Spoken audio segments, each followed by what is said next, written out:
Hello friends, और classes में आपका एक बार फिर से स्वागत है। तो हम लोग प्री बोर्ड स्कूल एग्ज़ाम जो हुए हैं उनका सॉल्यूशन कर रहे थे। तो मैंने आपको स्टैंडर्ड का सॉल्यूशन प्रोवाइड करा दिया मैथमेटिक्स के पेपर का, और बेसिक का जो सॉल्यूशन है उसमें फर्स्ट पार्ट कराया था। तो उसके जो नेक्स्ट पार्ट्स हैं यानी कि C B C D E section जो है उनको करेंगे आज। तो क्वेश्चन नंबर सेक्शन डी में क्वेश्चन नंबर 32 आपके सामने क्वेश्चन है। क्वेश्चन दिया है, एक हवाई जहाज अपने निर्धारित समय से 30 मिनट विलंब से चलता है। यदि इसे अपने गंतव्य स्थान पर जो 1500 किलोमीटर दूर है सही समय पर पहुंचना है तो अपनी चाल सामान्य चाल से 250 किलोमीटर प्रति घंटे की चाल बढ़ानी पड़ती है। उसकी सामान्य चाल पूछी है। तो अगर मैं इसका सॉल्यूशन देखता हूं तो सॉल्यूशन क्या है, माना जहाज की चाल बराबर x, दूरी कितनी कवर करनी है उसको 1500 किलोमीटर। तो समय कितना लगेगा, समय लगेगा 1500 बटे x। ठीक, according to the question ATQ, according to the question वो कहता है कि 30 मिनट की देरी से चलेगा और स्पीड उसको 250 किलोमीटर बढ़ानी पड़ेगी। तो अब चाल कितनी हो जाएगी, चाल हो जाएगी x प्लस 250। दूरी अभी भी कितना है 1500 किलोमीटर है। तो अब समय कितना लगेगा, अब समय लगेगा 1500 बटे x प्लस 250। और इन दोनों का ही डिफरेंस इक्वेशन 2, इक्वेशन 1 और इक्वेशन 2। उसने बोला है कि जो समय में अंतर है यानी कि 1500 बटे x माइनस 1500 बटे x प्लस 250, ये अंतर कितने के बराबर है 30 मिनट। और 30 मिनट को r में चेंज करेंगे तो क्या आ जाएगा 1/2 r। ठीक, तो ये 1/2 लिख लीजिए। जब इसको सॉल्व करेंगे तो यहाँ पे आएगा 1500x प्लस 15 की 25 में मल्टीप्लिकेशन करेंगे तो ये आपका आ जाएगा कितना आएगा 375, 3,75,000। ठीक है, माइनस 1500x बराबर ये आ जाएगा x² प्लस 250x/2। इससे ये कैंसिल, तो यहाँ से इक्वेशन निकल आएगी x² प्लस 250x माइनस का आपका आ जाएगा 7,50,000 इजिकल्स टू 0। इसको सॉल्व करेंगे तो इसके फैक्टर आएंगे x² plus 1000 x minus 750 x minus 7,50,000 equals to 0। x common आएगा तो x प्लस 1000 बचेगा, माइनस 750 कॉमन आएगा तो x प्लस यहाँ पे भी 1000 इजिकल्स टू 0। तो x प्लस 1000 और x माइनस 750 इजिकल्स टू 0। तो x की दो वैल्यू आएंगी, एक तो आएगी 750 और दूसरी आएगी माइनस का 1000। क्योंकि स्पीड कभी भी माइनस में नहीं हो सकती तो राइट आंसर आपका क्या है 750। यहाँ पे उसने आपसे यही पूछा था कि सामान्य चाल कितनी है, तो चाल कितनी थी आपकी 750 किलोमीटर पर आवर, किलोमीटर प्रति घंटा की स्पीड से वो जाएगा। इसका अथवा वाला पार्ट देख लेते हैं। और क्या दिया हुआ है, सॉल्व फॉर x, x के लिए हमको सॉल्व करना है। यानी कि एक इक्वेशन दे दी 2a plus B plus 2x किसके बराबर है 1/2a plus 1/b plus 1/2x। तो हमें इसकी सॉल्यूशन निकालना है x के लिए। आप क्या करिए, x को उधर ले आइए तो यहाँ पे हो जाएगा 1/2a plus b plus 2x minus 1/2x equals to, यहाँ एलसीएम लूँगा इनका, तो 2ab equals to b plus 2a हो जाएगा। यहाँ ए लेते हैं तो क्या आएगा 2a plus b plus 2x और यहाँ पे 2x, तो ये बचता है आपका 2x minus 2a minus b और minus 2x equals to b plus 2a/2ab। 2x से 2x कैंसिल आ गया तो यहाँ पे आपका बचेगा, माइनस कॉमन ले लेता हूँ, 2a प्लस b अपॉन इसकी मल्टीप्लाई कर लेता हूँ तो ये आ जाएगा आपका 2 2 जा 4ax plus 2bx plus 4x² equals to b plus 2a/2ab। इससे ये कैंसिल हो गया। तो आपके पास एक इक्वेशन आ जाएगी। इक्वेशन क्या आएगी आपकी, यहाँ से 4x² plus 4ax plus 2bx plus 2ab equals to 0। ठीक है, आप इसमें से कॉमन ले लीजिए। क्या कॉमन आ रहा है यहाँ पे 4x कॉमन आ रहा है तो x प्लस a बचेगा, प्लस यहाँ पे 2b कॉमन आ रहा है तो x प्लस a बचता है इजिकल्स टू 0। तो x प्लस ए और 4x प्लस 2b इजिकल्स टू 0। तो आपके पास x की दो वैल्यू आ जाएंगी, एक तो माइनस ए आएगी और एक वैल्यू आएगी माइनस का b अपॉन 2। तो उसने हमसे यही वैल्यू फाइंड करवाई थी कि x के लिए समीकरण को हल कीजिए। तो आपके ऑप्शन ये रहे। इसके बाद नेक्स्ट क्वेश्चन दिया क्वेश्चन नंबर 33। ये बीपीटी बेसिक प्रोपोर्शनल थ्योरम है। इसका प्रूफ मैं आपको नहीं करूँगा, बुक में दिया हुआ है, इसको आप अपने आप करिए। और एक चीज़ ध्यान रखिए कि फाइनल एग्जाम में ये क्वेश्चन रिपीट होगा फॉर श्योर। बीपीटी के बेस या तो क्वेश्चन पूछेगा वो, नहीं तो डायरेक्ट आपसे थ्योरम ही पूछ लेगा। ये इसने स्टेटमेंट पूछी है। अब ये 5 नंबर का क्वेश्चन है, तो आप खुद सोचिए कि इसमें क्या क्या चीज़ें हो सकती हैं। एक तो वो स्टेटमेंट उसने प्लस पॉइंट क्या दिया है कि 1 नंबर में स्टेटमेंट पूछी है, फिर आधे आधे के 4 क्वेश्चन पूछे जिसमें उसने क्या है कि क्या गिवन है, क्या डायग्राम है और क्या कंडीशन है वो पूछी है, और लास्ट में प्रूफ के 2 नंबर। तो आपको हर स्टेप पे नंबर दिए हैं इस क्वेश्चन में, तो आप इस प्रूफ को खुद करेंगे। हम नेक्स्ट क्वेश्चन पे आ जाते हैं, क्वेश्चन नंबर 34। क्वेश्चन नंबर 34 आपके सामने है। क्वेश्चन में दिया है 15 मीटर भुजा वाले एक वर्गाकार घास के मैदान के एक कोने पर लगे खूंटे से एक घोड़े को 5 मीटर लंबी रस्सी से बांध दिया गया है, ज्ञात कीजिए। मतलब एक स्क्वायर पार्क है, ठीक है, और उसके एक कोने पे मान के चलिए ये पूरा कितना है 15 था, और एक कोने पे 5 मीटर लंबी रस्सी है। तो कुछ इस तरीके से मान के चलो ये 5 और ये भी 5, ठीक है। तो अगर मैं यानी कि ये भी 5 हो गया और ये भी 5 हो गया, ठीक। तो वो कह रहा है क्वेश्चन में कि मैदान के उस भाग का क्षेत्रफल जहां घोड़ा चढ़ सकता है। तो आपको पता है ये एंगल कितना होता है 90 डिग्री। तो एरिया ऑफ सेक्टर क्या होता है थीटा अपॉन 360 और पाई आर स्क्वायर। तो यहाँ पे 90 डिग्री का एंगल बना है 90, 360, पाई की वैल्यू 3.14 इसने गिवन है। अगर हमको 3.14 नहीं देता है तब हम 22/7 लेते हैं, अदरवाइज हमको 3.14 ही लेनी, मतलब जो गिवन है वो लेनी पड़ती है। आर की वैल्यू कितनी हो गई, रेडियस कितनी हो जाएगी 5, तो 5 × 5 9 4 जा।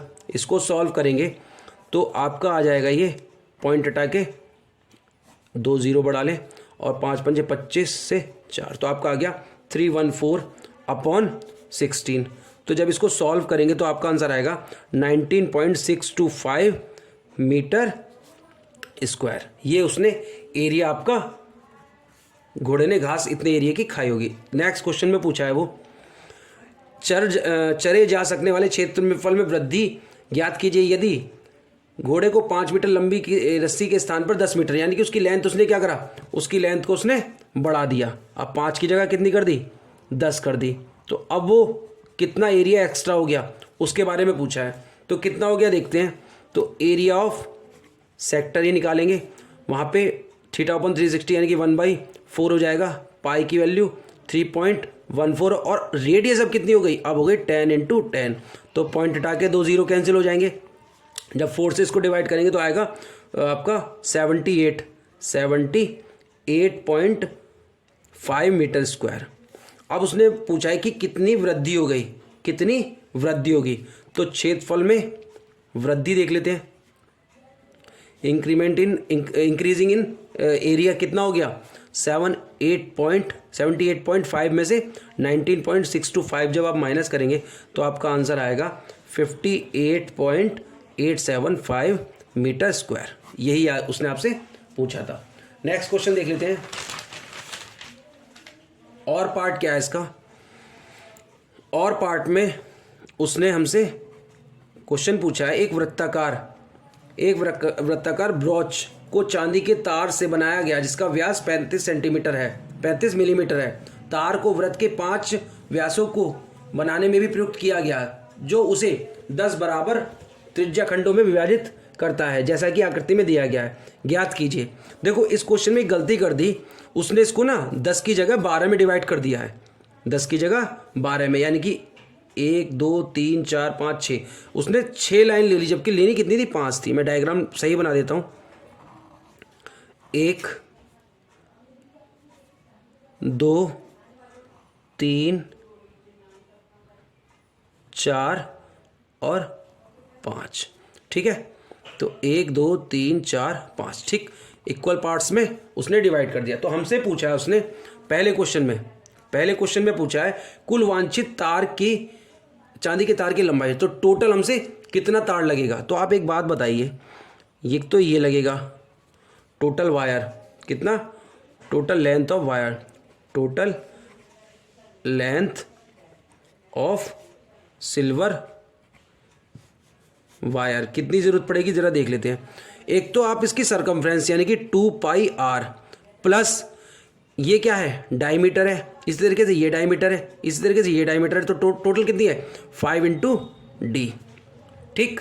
अब डायमीटर कितनी दी हुई थी इसकी 35, तो रेडियस कितनी हो जाएगी 35/2, ठीक। यहाँ से 2r की वैल्यू कितनी हो जाएगी आपकी 35 हो जाएगी, ठीक। आप जानते हैं कि डायमीटर जो होती है रेडियस की ट्वाइस होती है, तो यहाँ 2r है, तो इस 2r की वैल्यू कितनी होगी 35 × पाई की वैल्यू कितनी हो जाएगी 22/7 प्लस 5 × 35। जब इसको सॉल्व करेंगे तो 7 से 5 तो 22 पंजे 110 प्लस 35 से इसको डिवाइड करेंगे तो आपका 175, तो आपका टोटल आ गया 285 मिलीमीटर वायर की मुझे ज़रूरत पड़ेगी। सेकंड दिया उसने ब्रॉच के प्रत्येक त्रिज्याखंड का क्षेत्रफल। अब आपको पता है area of sector, area of each sector क्या हो जाएगा, टोटल कितने पार्ट्स में डिवाइड किया है, टोटल 10 पार्ट्स में डिवाइड किया है, तो एरिया होता है πr², उसको 10 से डिवाइड कर देंगे तो पाई की वैल्यू वही 22/7 × 10 और r² की वैल्यू कितनी हो जाएगी 35/2 × 35/2। जब इसको सॉल्व करेंगे तो 2 से 11 7 5 × 5 2 तो ये आपका आ जाएगा 385/4 और सॉल्व करेंगे तो 96.25 मिलीमीटर स्क्वायर आपका राइट आंसर आ जाएगा। आई होप क्वेश्चंस आपको समझ में आ रहे होंगे। थोड़ा वीडियो लंबा हो गया क्योंकि इसमें मैंने एक ही वीडियो में सारे क्वेश्चंस कराने की कोशिश करी है, ठीक है। नेक्स्ट क्वेश्चन दिया हुआ है, निम्नलिखित आंकड़े 225 बिजली उपकरणों के प्रेक्षित जीवन काल की सूचना देता है, यानी कि ये स्टैटिस्टिक्स का क्वेश्चन है, सांख्यिकी का। उसने हमसे बहुलक और मीन यानी कि माध्य पूछा है, बहुलक पूछा है और माध्य पूछा है। आपके सामने ये दिया हुआ है तो मैं ज़रा इसके टेबल बना लेता हूँ। तो टेबल क्या है, क्लास इंटरवल कितना दिया हुआ है 0 से 20, 20 से 40, 40 से 60, 60 से 80, 80 से 100 और आपका 100 से 120, ठीक। फ्रीक्वेंसी FI की वैल्यू कितनी है, FI दिया हुआ है उसने 10, 35, 52, 61 और 38 और आपका 29। मैं साथ ही साथ XI ले लेता हूँ। XI क्या होता है, इन दोनों को लोअर लिमिट और अपर लिमिट को ऐड करके डिवाइड कर देते, तो यहाँ पे आ जाएगा 10, यहाँ पे आ जाएगा 30, यहाँ पे आएगा 50, यहाँ पे 70, यहाँ 90 और यहाँ पे 110 XI। इसी के साथ DI भी लिख लेता हूँ। तो DI क्या होता है XI माइनस A। हम इस क्वेश्चन में बहुलक निकालना है और मीन निकालना है, तो पहले मैं मीन निकाल रहा हूँ। तो आपको पता है A क्या है आपका, आपका A मान लिया मैंने, XI ये XI minus A assume mean method से कर रहे हैं, तो इसको मैंने आपका A मान लिया। तो यहाँ पे कितना हो जाएगा, यहाँ आएगा माइनस का 40, यहाँ पे माइनस का 20, यहाँ 0, यहाँ पे आएगा 20, 40 और 60, ठीक है। अब इसके बाद आता है FI और DI। तो FI और DI क्या जाएगा, माइनस का 400, माइनस का 700, ये आपका 0 हो गया, ये आपका 1220 हो गया। इन दोनों की मल्टीप्लाई कर रहा हूँ ये, ठीक, इनकी। तो यहाँ पे और 38 की 40 में मल्टीप्लाई करेंगे तो ये आएगा 1520 और ये आएगा आपका 1740। तो समेशन FI और DI कितना आ गया, ये आ गया 3380 और समेशन FI कितना दिया हुआ है 225, टोटल 225 ऑब्जर्वेशन है। अब आ जाइए क्वेश्चन करते हैं, पहले निकालते हैं मीन। तो ये मैंने मीन निकालना है, मीन निकालने के हमारे पास 3 तरीके हैं। पहला है डायरेक्ट मेथड, दूसरा है एज्यूम मीन मेथड और तीसरा है स्टेप डेविएशन मेथड। तो मैंने एज्यूम मीन मेथड से किया है। यहाँ पे A की वैल्यू कितनी है 50। तो फॉर्मूला है mean is equals to A plus summation F I D I upon summation F I. तो एज्यूम मीन कितना लिया था मैंने 50 प्लस यहाँ कितना है टोटल, इसकी वैल्यू 3380 अपॉन एफ आई की वैल्यू 225। तो यहाँ आ जाएगा 50 प्लस, जब इससे इसको डिवाइड करेंगे तो ये आएगा आपका 15 पॉइंट, मैंने कैलकुलेशन थोड़ी पहले ही कर लिया है, 15.02 यानी कि आ जाएगा 65.02 आपका मीन आ गया, यानी कि माध्य जिसको बोलते हैं। ठीक, इसके बाद मोड निकालते हैं। मोड क्या होता है, मोड का फॉर्मूला है L plus F1 minus F not upon twice F1 minus F not minus F2 into height of class, ठीक है, इंटू H। अब आप देखिए इस क्वेश्चन में सबसे ज़्यादा फ्रीक्वेंसी कहाँ है, सबसे ज़्यादा फ्रीक्वेंसी है ये। ठीक, तो ये तो हो गया आपका F1, इससे पहले वाला F0, इससे बाद वाला F2। ठीक, लोअर लिमिट कितनी हो गई 60 और क्लास ऑफ हाइट आपको पता है 20 की है, तो वैल्यू रख देते हैं। तो यहाँ आ जाएगा 60 प्लस F की value 61 minus 52 upon 122 minus 52 minus 38, ठीक, इंटू H की वैल्यू 20। तो यहाँ आ जाएगा 60 प्लस यहाँ पे आएगा, यहाँ पे बचता है 9 अपॉन ये 20 की मल्टीप्लाई अपॉन यहाँ बचता है आपका 32। तो जब इसको सॉल्व करेंगे तो ये आएगा 60 प्लस 5.625, तो ये जाएगा 65.625। तो यानी कि माध्य तो आपका आया 65.02 और ये आ गया बहुलक, मोड को बोलते हैं बहुलक, ये कितना आ गया आपका 65.625। आई होप क्वेश्चंस आपको समझ में आ रहे होंगे। अब आते हैं मेन क्वेश्चंस पे, जो आपके अच्छे मार्क्स वाले क्वेश्चन होते हैं और जिनमें आप अच्छे मार्क्स गेन कर सकते हैं बहुत आसानी से। जैसे कि केस स्टडी फर्स्ट दिया हुआ है।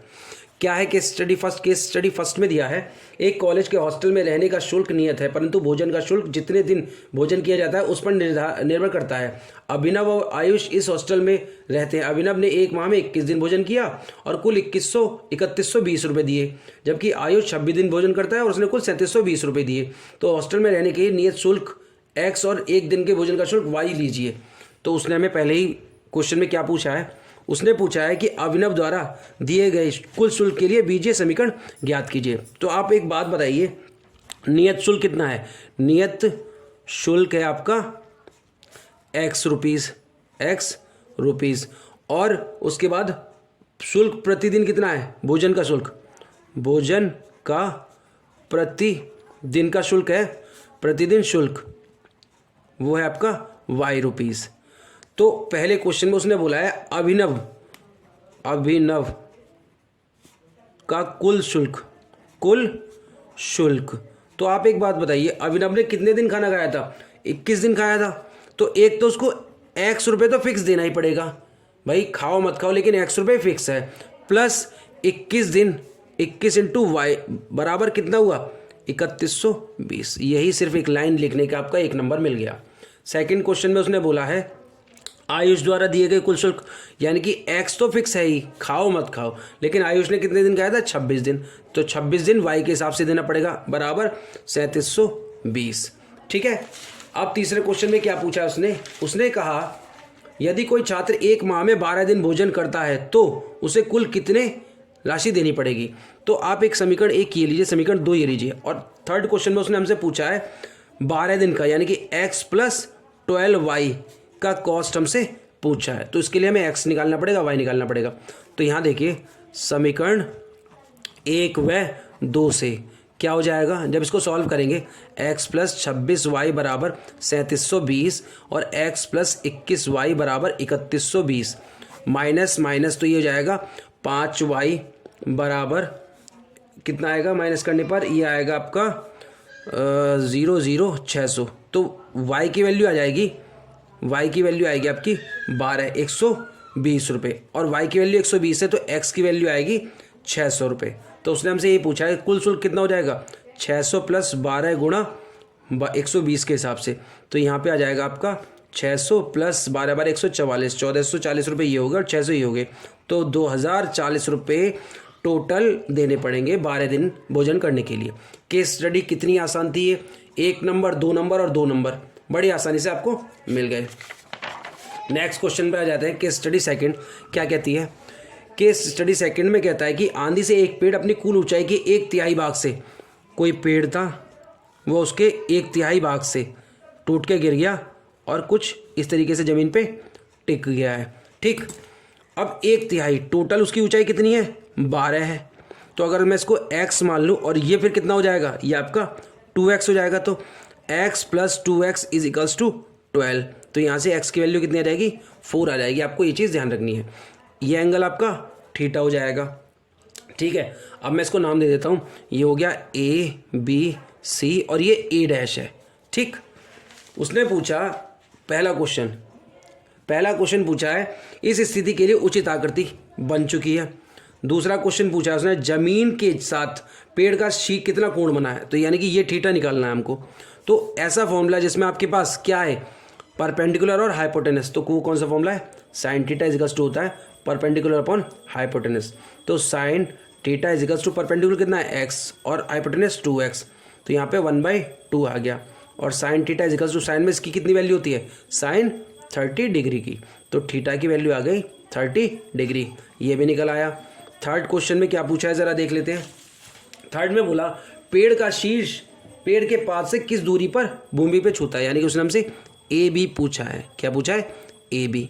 तो देख लेते हैं। आपको एंगल पता लग गया। तो tan theta = BC upon AB। tan theta = theta की वैल्यू कितनी है? सॉरी, tan 30 = BC कितना होगा? x है, यानी कि इसकी वैल्यू 4 होगी नहीं होगी? तो 4 अपॉन AB। tan 30 की वैल्यू 1/√3 = 4/AB।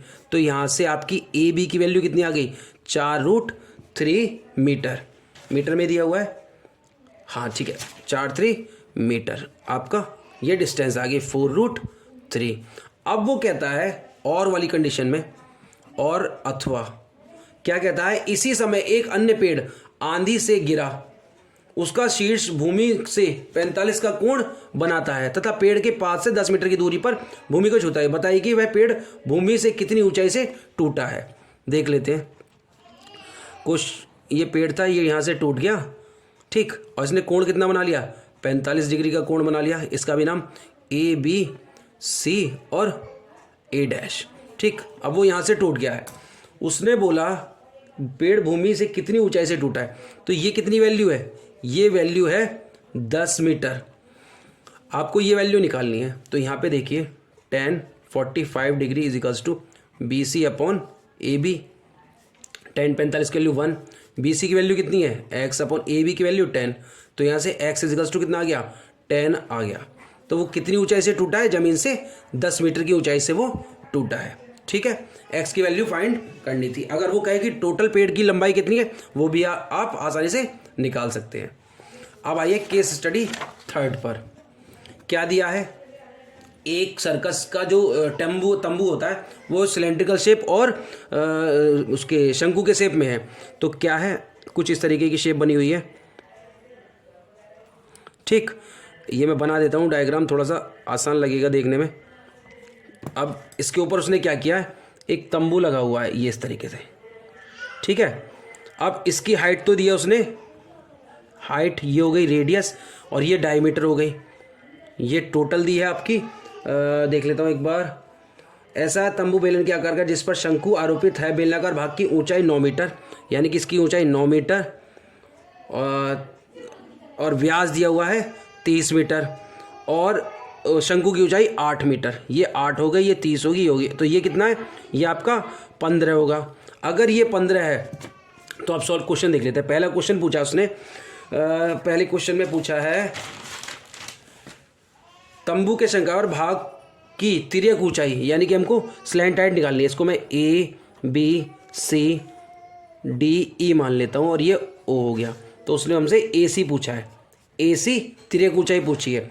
तो आप बताइए तिर्यक ऊंचाई का फॉर्मूला क्या है?